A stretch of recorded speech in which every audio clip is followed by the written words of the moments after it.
actually directs the First Core office. So Jamie and I have a lot of opportunity to work closely together, and I know that you will really enjoy getting to know her if you don't already. So Jamie, why don't you kick us off?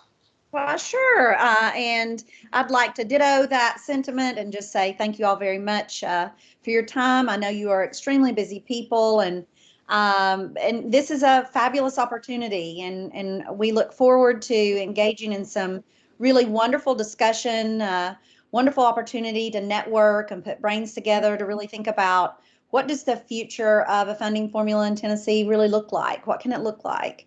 It's the first time in 30 years. And so an opportunity to be part of a team to really reshape what it looks like moving forward. So as Nancy just said, my name is Jamie Corwin. I work for the Tennessee Department of Ed, and so I am the core director for the East Region, which is the 53 school districts on this side of the state. And just really, it's a pleasure to be with you all, see lots of new faces. We will provide contact information. So I'm going to kind of be the woman behind the curtain in lots of ways. I won't necessarily be actively engaging in conversations all the time. I am going to take a back seat because this is your committee. But I definitely will be the one to be sending invitations, materials, any of the logistics in will come from me. I will also be supporting you all to really shape some formal recommendations to send up to the steering committee. And those will be something that we do in meetings 2, 3, 4, and 5. And so there will be a much more formal and tight cadence in the follow-up meetings. Today's really more about a general introduction, get to know each other, start thinking about and framing up who we are as a committee and why we actually are engaging in this work, and what you as an individual really bring to this committee. So know that 2, 3, 4, and 5, there will be some protocols that are put into place, but don't worry about them today. By the time meeting 2 comes around, you will find out everything you need to know, and probably some that you don't want to know. So in the meantime, we're just today is just really more of a get to know each other, and like I said, an opportunity to frame up the committee and the work that's going to get done. And so again, thank you very much. We are recording. That is considered public record for us. I will stop recording when we are done, and that should be it. So we also want to mention that the email that you received from me, if there is a different email you need me to send to, please let me know, because some are bouncing back. So if there's a different email, or if you'd like me to send it to 2 emails, that's fine. Just give me the heads up so that I know that I have the correct list. All right, so I'm going to go ahead and share my screen. And there is, let's see, here we go. Somebody give me a thumbs up. Let me know you see a Navy background. Perfect. Okay, there is a statement here that I'm going to read through, and then I'm just going to hand it over to Nancy and Scott. All right, so the Tennessee Department of Education is excited to work with you on this opportunity to discuss the state's formula for funding public education. But before we begin, the department would like to remind you of the following. Conversations on this topic are not intended to reflect on the current BEP funding formula. The current BEP funding formula will remain in place until a new funding formula is recommended to and approved by the Tennessee General Assembly. The public is encouraged to submit comments in writing to ensure that all communications are thoroughly documented and can be reviewed and considered in the future. Public comment is encouraged to focus on developing a new funding formula rather than revising the current funding formula. Consider what should be funded in a new funding formula and at what level. Subcommittees will be responsible for reviewing public comment and making recommendations for what should be included in a new funding formula. While all committees, subcommittees, and members of the public should feel free to communicate openly, documents and records may be subject to public inspection pursuant to the Tennessee Public Records Act and may be publicly posted or otherwise made available. All recommendations that are submitted by committees and subcommittees will be reviewed and considered, but not all recommendations will ultimately be included in the proposed new funding formula. So that is a statement that I'm required to read at the launch of each of our meetings, just to remind us of kind of where we're going. It's definitely future-minded, forward-thinking, and I think the right people are at the table. So Nancy, if you all are ready, I'm going to go ahead and move on to the next slide and turn it over to you. Thank you, Jamie. And we are, as we know, this is a pretty cut and dry discussion today. It's organic in that we just want to get to know each other. We want to think about what our role is going to be and know that we're going to begin to receive those comments that we'll be considering at the next meeting on the 17th. But I think it's really important to consider what Jamie just read to us, that this is not a reflection on the BEP, that this is a broad opportunity for individuals across the state to share their thoughts and their views, and for us then to think about what a new formula funding might look like for our state. And to know that these are going to be recorded, that we have the opportunity to help to solicit that information, and then we'll have the chance to thumbs up or down in thinking about things that we would like to move forward to the steering committee. So with that in mind, let's go to some introductions and get to know each other a little better. Scott, do you want to take that? Yeah, I'd be happy to. I'm Scott Niswonger, chairman of the Niswonger Foundation. As most of you know, our entire effort is pre-K through 12, and I work for Dr. Dishner. And somehow those titles got switched a couple of years ago, and so here I am. There are a couple of things, may not be exactly in our purview, that are of interest to me in the work that we'll be doing. But what we see here in the first district is we had a school director comment in a meeting just this past week or so that 52% of his kids in his district were being raised by someone other than a parent. And you all know the statistics about language for kids raised in situations like that, that the vocabulary ends up being about 500 words compared to those of kids that are not in more robust settings, I guess, bad way to say that, but 2,500 words when they get to kindergarten.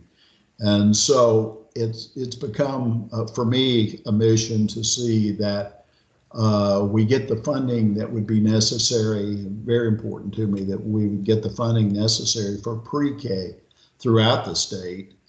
And then the other thing that I'm very interested in is getting aptitude testing going at the 5th or 6th grade level, so that we can begin to more, I guess the old saying was, one size does not fit all in education. It certainly, it didn't with me. I knew I wanted to be a pilot and wanted to be at the airport, not in study hall. And that was a problem for me. Certainly on my transcript, it proved to be a problem. But being able to learn maybe the 40% that need to go on to something other than a bachelor's degree, that need to get a skill set in some technological way, or be ready to go from education into career. So those are the two things that I hope that the funding mechanism going forward will allow us to have that testing, and then be able to do something with those kids and take them a different pathway. Sorry to be so long-winded today, but those are the two things that I'm really focused on with the foundation. I don't think we'll have any trouble with anybody on this committee showing a lot of passion and interest in this project, and I really appreciate what Scott is telling you.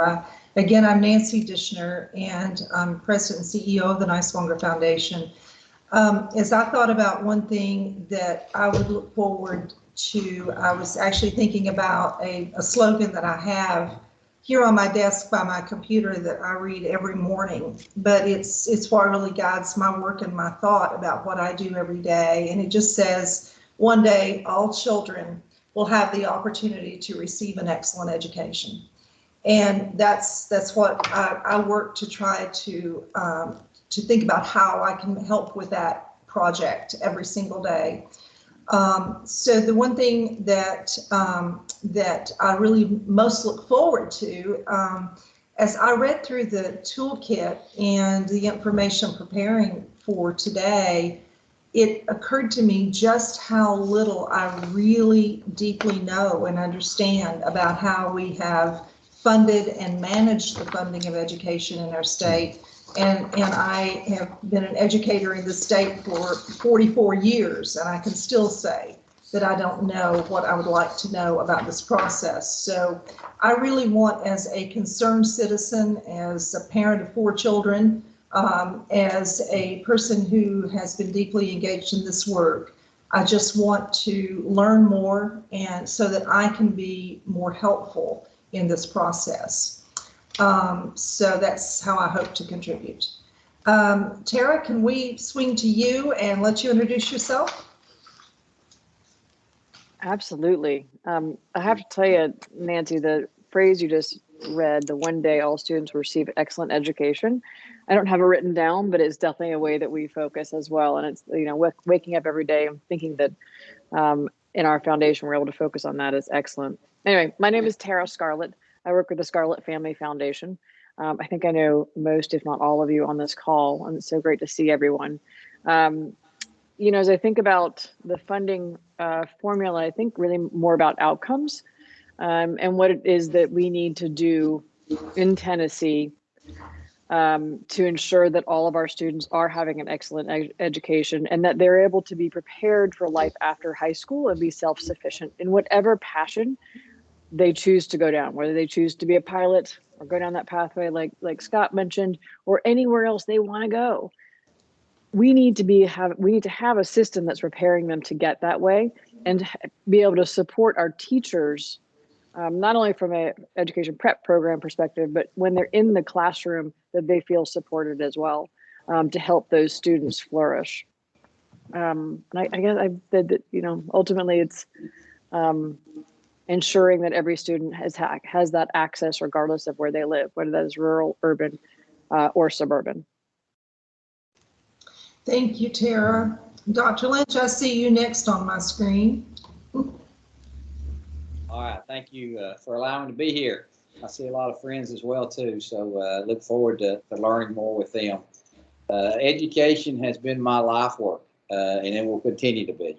My wife's a special education teacher right now in Eastern Tennessee, and I just now will continue to the day I die, making sure that we are doing everything in our great state of Tennessee to give all kids a high quality education. I'm the executive director with PALS, the Tennessee Organization of School Superintendents. I've been in this role for a little over 4 years now and served as a superintendent or director of schools in East Tennessee and Hamlin County and Elizabethton for almost 2 decades, almost 20 years. And so I certainly value my work now with superintendents across the state of Tennessee, and look forward to working with you all to make sure that we can continue to support our teachers and make sure that, most importantly, that we're able to provide a high quality education for all students in Tennessee, regardless of whether you're in Northwest Tennessee or Northeast Tennessee. And what I think I will contribute will be living years and learning a lot, but also being able, I think, to share the voice of superintendents across our state. So I look forward to learning with you, and thanks for letting me be here. Thanks, Dale. And Ben? Well, I guess it's good morning. It's still morning here in Middle Tennessee. My name is Ben Torres. I'm the Assistant Executive Director and General Counsel at the Tennessee School Boards Association.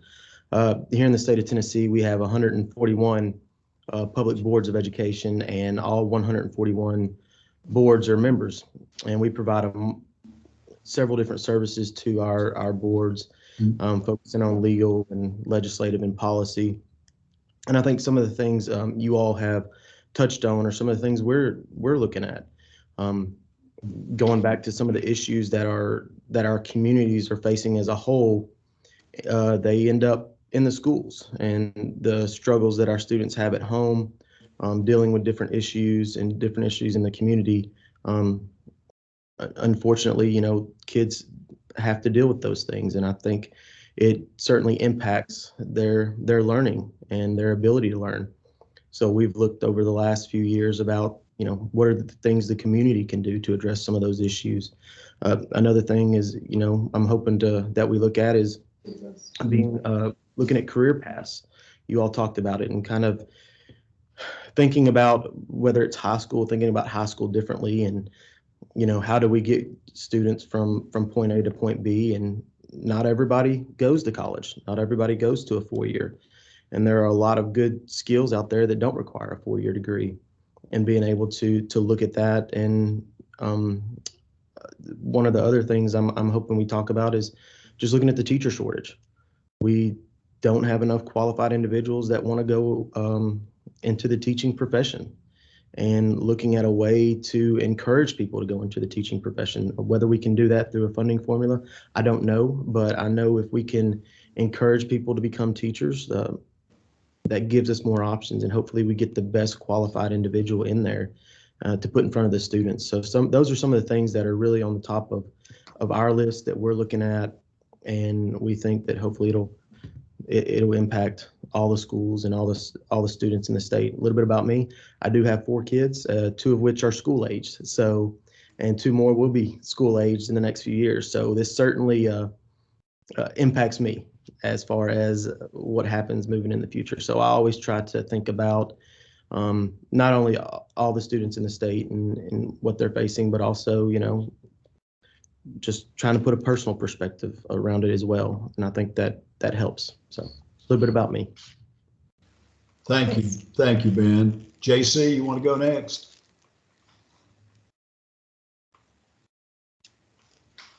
Mute.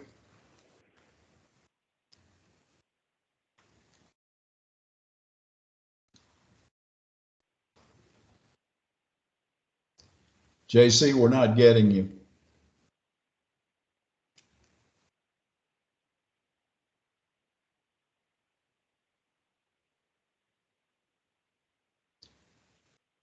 Want to move on? Yeah. Okay, Beth, would you like to go next? We'll let JC get that figured out. Sure. Good morning, everyone. I'm Beth Brown. I'm a high school English teacher from Grundy County, currently serving as president of the Tennessee Education Association. I have 17 years teaching experience in one of our most distressed school districts in the state of Tennessee, and was a product of that school district. So I understand at a very molecular level the challenges that some of our under-resourced districts face and the impact that has on students. I am the president of the Tennessee Education Association, and like Ben and Dale referenced, we have members and affiliates in every single district in the state of Tennessee. And so I think one of the perspectives I bring, besides my very recent classroom experience, is we have members who are education support professionals, administrators, classroom teachers, counselors, nurses. We represent all of the educators in our districts and have members.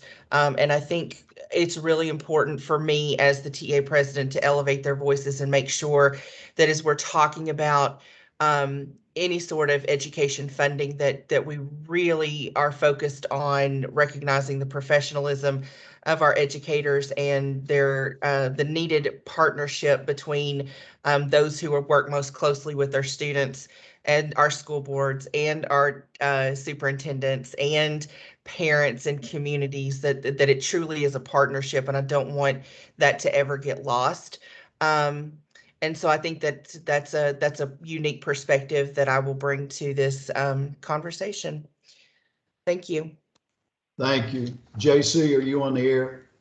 I think I am this time. Thank you for the opportunity. JC Bowman, Professional Educators of Tennessee.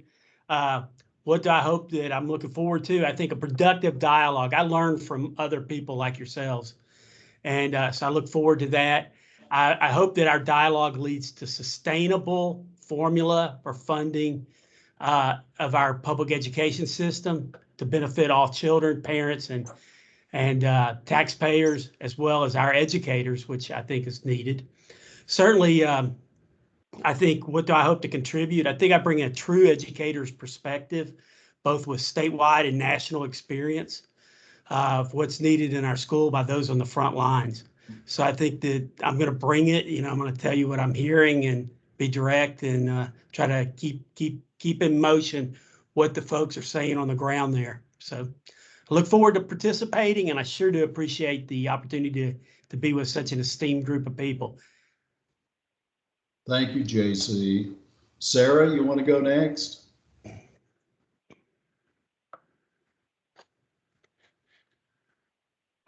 Hey, everybody. It's good to see you all. I'm Sarah Morgan. I'm with the Benwood Foundation in Chattanooga, Hamilton County. We feel very strongly about the work that is happening across the state and here at home, and are excited that we've got this opportunity to build on the legacy that we've all created that puts students at the center. The other night, I went to our town hall, and y'all, it was packed.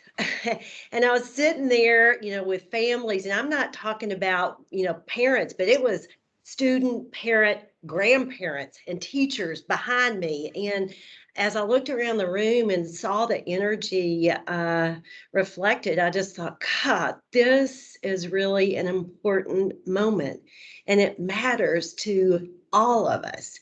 And I knew if it was happening in Hamilton County that way, it was probably happening in your territories that way too. So, my hope is that we don't waste this moment, because, just politically, it's so hard to be able to carve out a window of time and the commitment and the public will to tackle something like this. So that's really my hope, is that we don't waste it, and that we end up with that student-based new funding formula that brings recurring resources that'll help us bring those better outcomes for all our kids.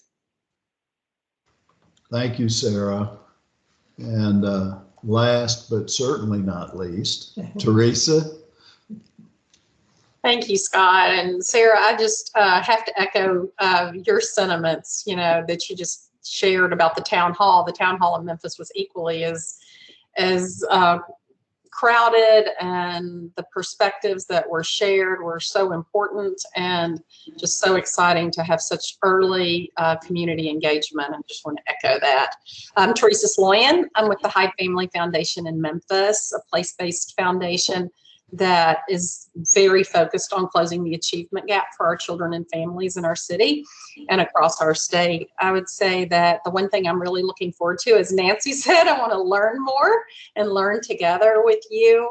And I also I'm grateful for the opportunity to think and act boldly with everybody on this call and on this committee to just ensure our students, have the resources they need to thrive, and what I hope to bring to this process is, with our advocacy partners on the ground in Memphis, to be able to share and learn and hear about the unique needs facing our kids, not only in Memphis, but from across the state. So happy to be part of this group, and very much look forward to the work ahead.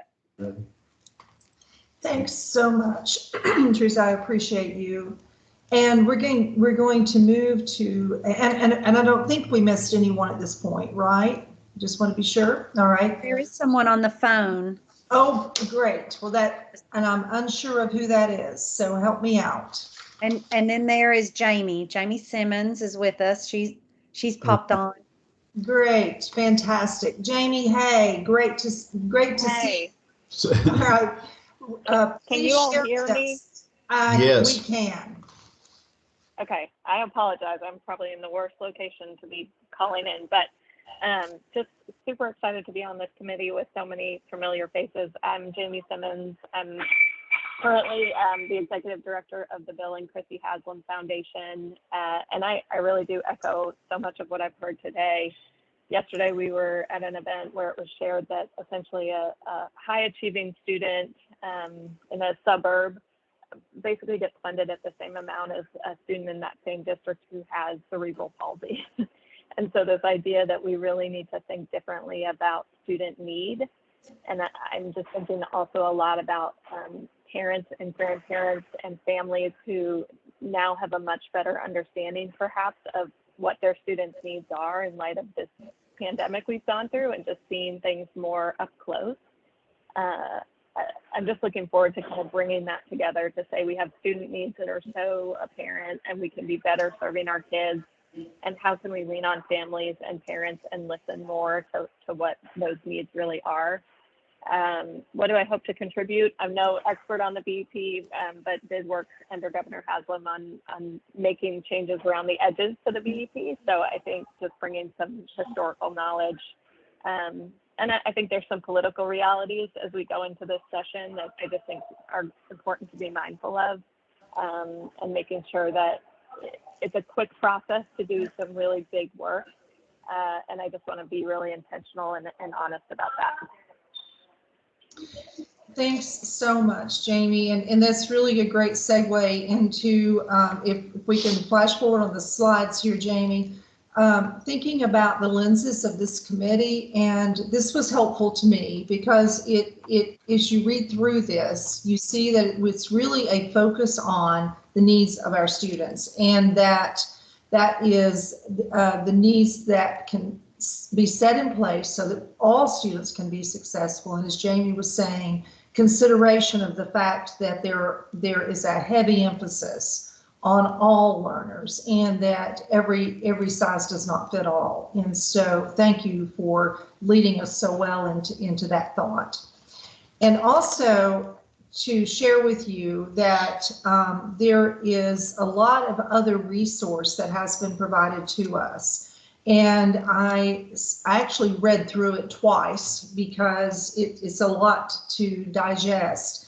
But I'm going to really encourage you to think about the introduction slides that were sent to us as committee members, and to look at the fact that these are very forward thinking. They are very future focused, and to think about the fact that this is not starting from the old, but this is really starting from the new.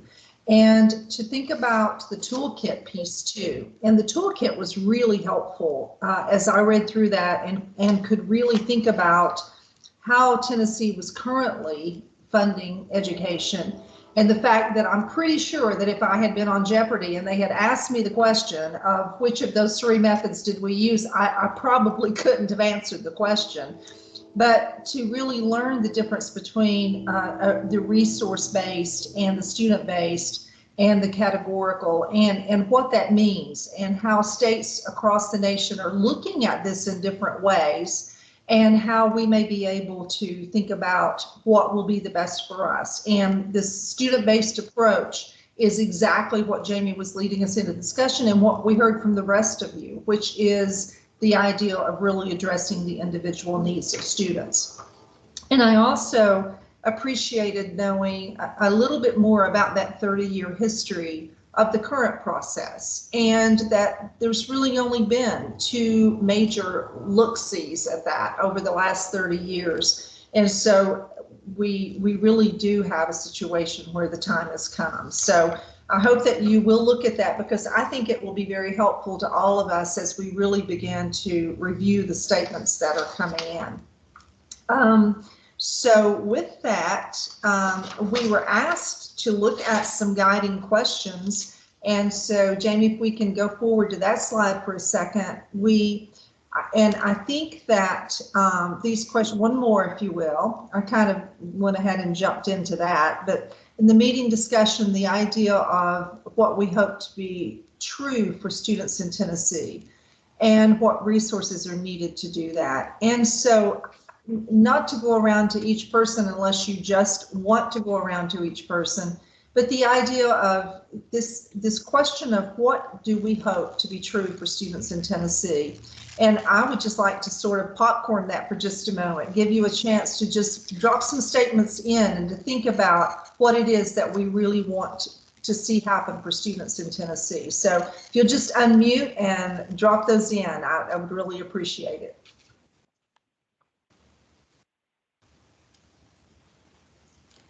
Nancy? And there we go. I started saying I'm not above calling on somebody either. When you say drop them in, I guess you mean come off mute and just give a Let's couple come off mute and just share, because there's so few of us. I think we can do that effectively. So Dale, will you kick us off? I'll just start. And I think one of the things that you all are involved with right now is a perfect example of the AP Access for All. You know, it should not matter where you are a student in Tennessee. If you're a student that desires to be able to take an advanced placement course, that's one example. It shouldn't matter your zip code. You should be able to provide those opportunities. Thanks, Dale. And I'd tag in and just say, and those are all of those early post-secondary opportunities, and that is available to all students. And I love that. And thank you. Another?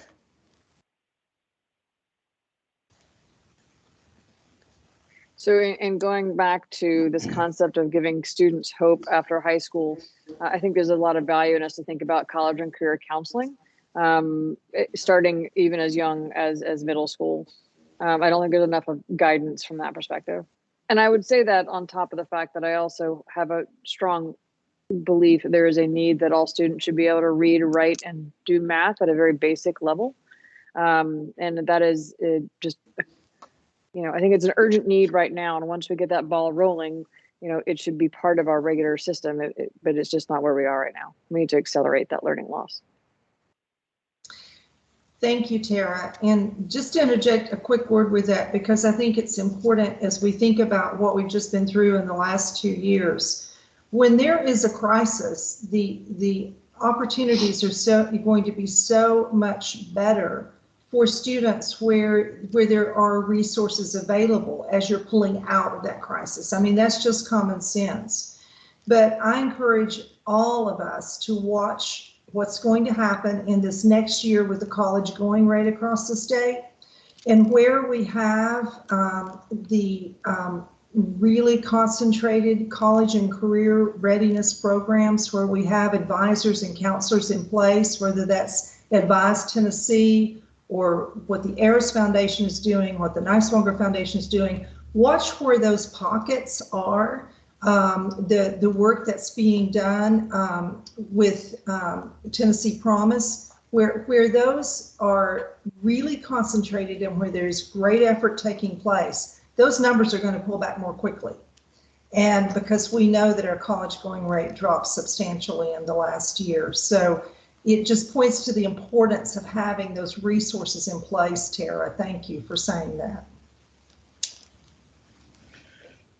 And I promise I will not make commentary on what everyone says. So just don't be afraid. I would say, and this may sound like a broad statement, but just students having the resources they need to succeed. And what I mean by that, across the state, industries and the economy, it's different. What students need in East Tennessee, it's different than students in West Tennessee. Even in parts of East Tennessee or Middle Tennessee or West Tennessee, there's different things that are needed in different areas of the state. So having flexibility to implement programs to meet those specific needs of the students in those communities and allowing that innovation to happen, you know, kind of getting back to the original statement, the resources that are needed and the flexibility to meet those needs in those individual communities, I think it's important, and I think hopefully that would benefit all students. And you pointed us directly to that next question. So I would encourage everybody to think about that for a moment. What resources are needed to support the students or the perspectives you represent? And so would you think about that for a moment and share a few comments? Nancy, can I start on that? Absolutely. So educators are the most critical factor in supporting students. I think that's unquestionable. 21st century classroom is much different than a 20th century classroom. And so I think we need to really look at that. We know that teachers shape the culture of their classrooms, improve student learning, and influence school culture. Right now, and this is to go to with something Ben said earlier, our colleges of education simply are not meeting the demand. There are 7,500 teachers that could walk out today from the public classroom. Another 3,000 in the next 2 years. So you're looking at 1/8 of the teaching force can leave, and there's nothing on the horizon. So you've got to have somebody there. There's a lot of frustration and burnout in our classrooms, and teachers do not feel supported in some schools, and some school districts do an incredible job there, but some just simply don't, and they lack the resources. We need to restore the profession and give it the respect it deserves. And so resources need to go beyond simple personal economics, and should be a shift in how we support those on the front lines. I've obviously got some ideas. I've thought about this pretty hard. And so I'll share those as we move forward. But just to think about that would be very helpful for us. Thank you. And Nancy, if I could add, I agree with what JC has said. I would add one little piece to that. When we're thinking about our educator shortage, I think that we have to be really deliberate about our definition of educator, because we're not just talking about our classroom teachers. I mean, that's absolutely a need, but we have to talk about all of our education support professionals, from our bus drivers to our cafeteria workers to our nurses to our educational assistants, because they all play a really, really vital role. And we're seeing shortages in all of those areas that are having a very direct negative impact on our students' success. Thank you, Beth. Other resource needs from your perspective? Can I chime in again? I think there's also, we're talking a lot about the adults, and I want to just kind of bring back the students into the conversation too. There's a lot of vulnerable students that are coming from backgrounds of low economic disparity, or high economic disparity, or students of color, or students with special needs. I think we need to certainly ensure that those students are supported in the best possible ways, both academically, and there's also some other resources that would wrap around them as well. I would underscore that too, Tara, too, just thinking, what are, really being, student-centered around what students actually need, and a weighted formula that is flexible and takes into consideration the needs of each unique student as well. So that's my hope. Thank you. Another? I would echo what Teresa and Tara just said, and add another. We talk a lot about this emerging trend of school to work, and thinking through a kind of seamless pathway either to post-secondary completion or to a career that leads, career training that leads to a job. And yet, we are still so broken into silos that it makes that transition to thinking about where the real finish line is hard. And yet, my hope is that we'll think about some supports for our students so that they can make that transition, whether that is a college advancement mentor that is with them through high school to post-secondary completion, or through a construction and trades approach. But I do think we've got to have adults who can help the students negotiate and think more deliberately about their future after high school. Thank you. I would like to go on record. Nancy, I'm sorry. Dale, I have you. Go ahead. I would like to go on record right now on our first meeting to make sure that everybody knows something when I'm speaking. So make sure you write it down. So when I'm talking about administrators or teachers, superintendents, whatever it might be, I urge you, make sure that you don't think that I'm forgetting about students, because I will tell you one thing right now, that in my my 30 plus years in working with this, when we were advocating for teachers or advocating for administrators, at the forefront of my thought was the kids. And so our students, please make sure you know that when I talk about teacher shortage, when I talk about administrators, I'm actually thinking about what can really make a difference in the life of a student, because we all know that what our students need with their needs, their unique needs, whether they come from, poor backgrounds, whether they come from affluent backgrounds, they all need adults who care about them. So, I don't want to get in a place where I feel like I'm advocating for a teacher here or advocating for a principal and losing sight of students. I assure you that in my heart, that's why I'm doing this business. So I just want to put that out there and leave it there. Thank you. Nancy, can I add one more thing? Dale, first of all, I love you.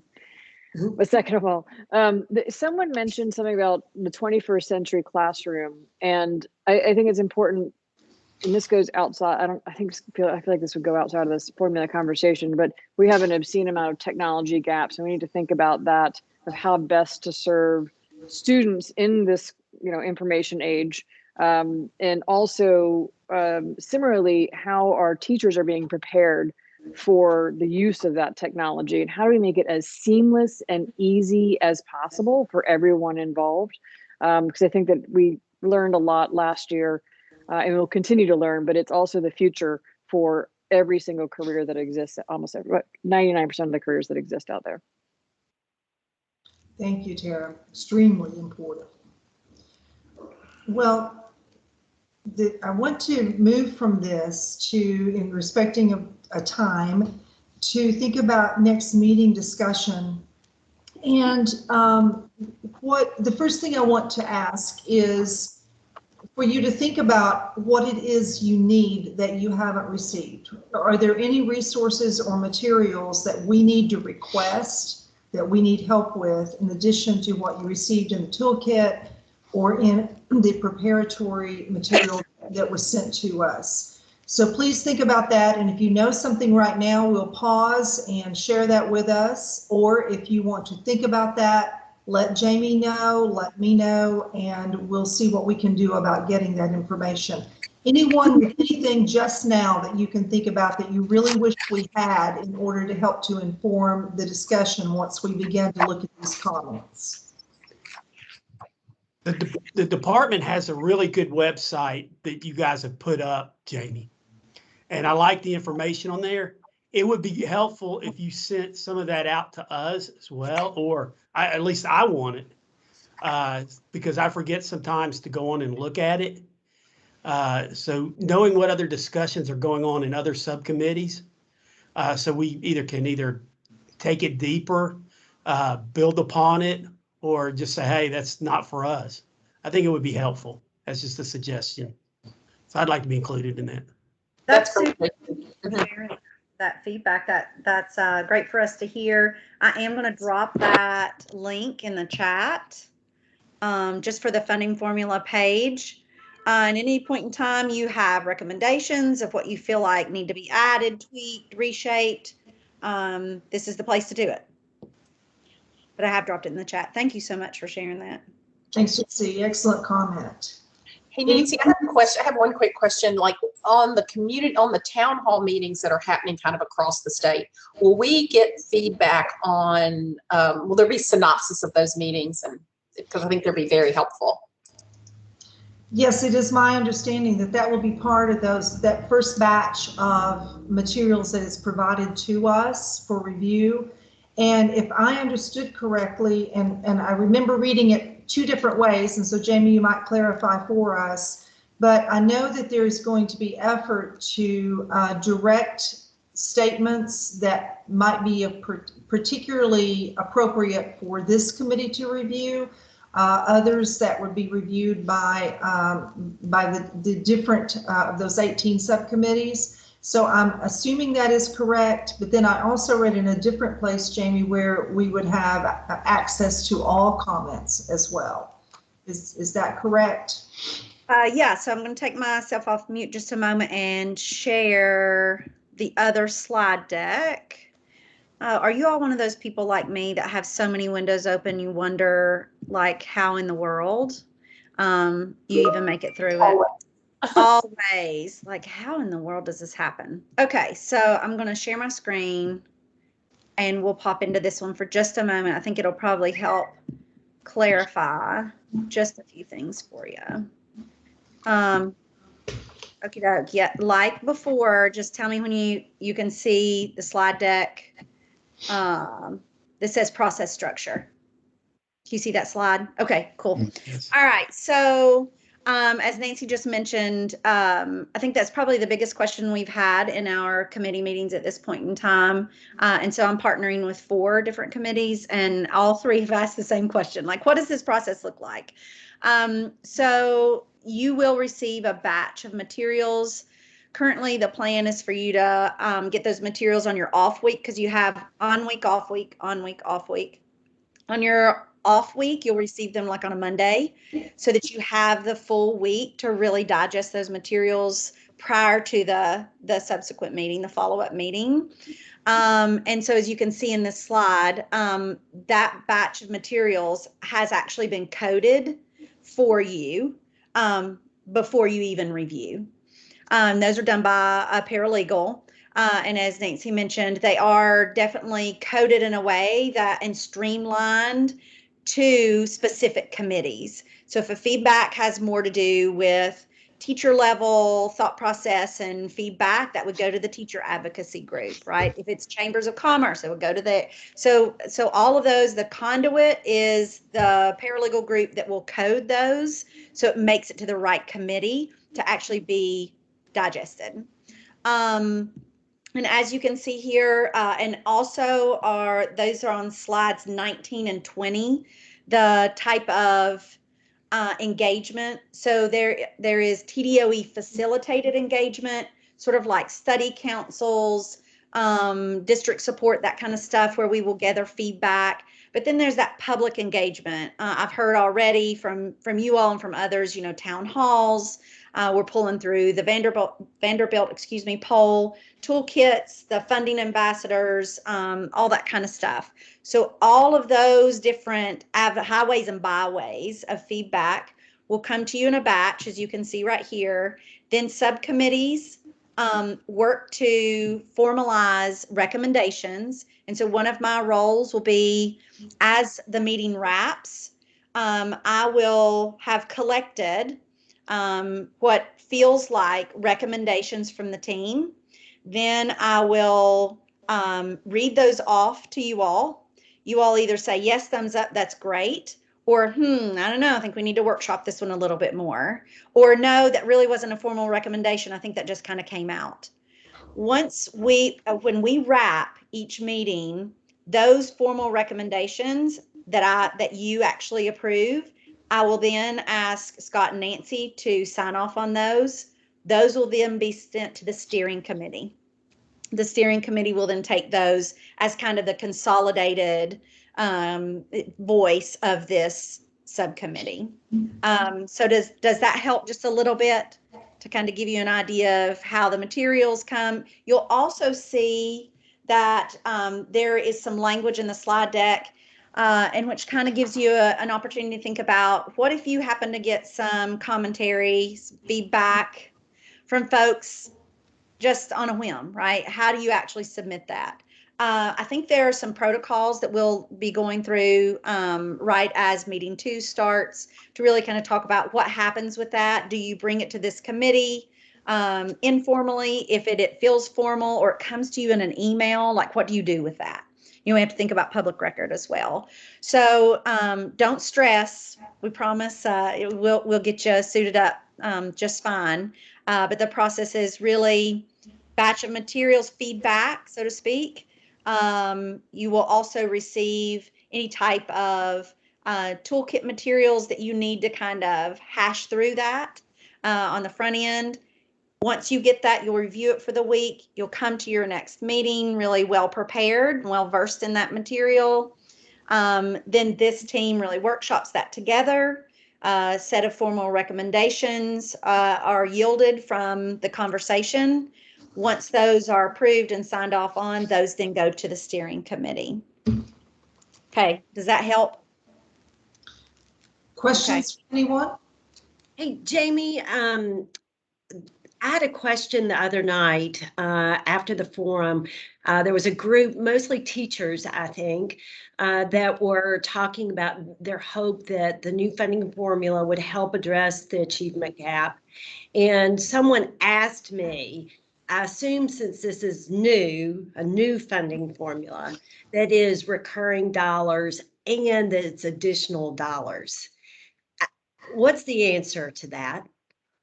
Okay, so that's a great question, and I think this is one of those places to come up with that. So when we're thinking about the future of a new funding formula, you want to think of as a team, is this something that you recommend?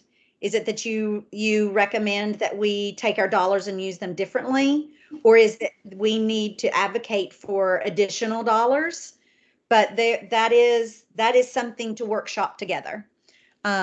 So just to follow up on that, there was lots of back and forth about the state surplus and how big that is now.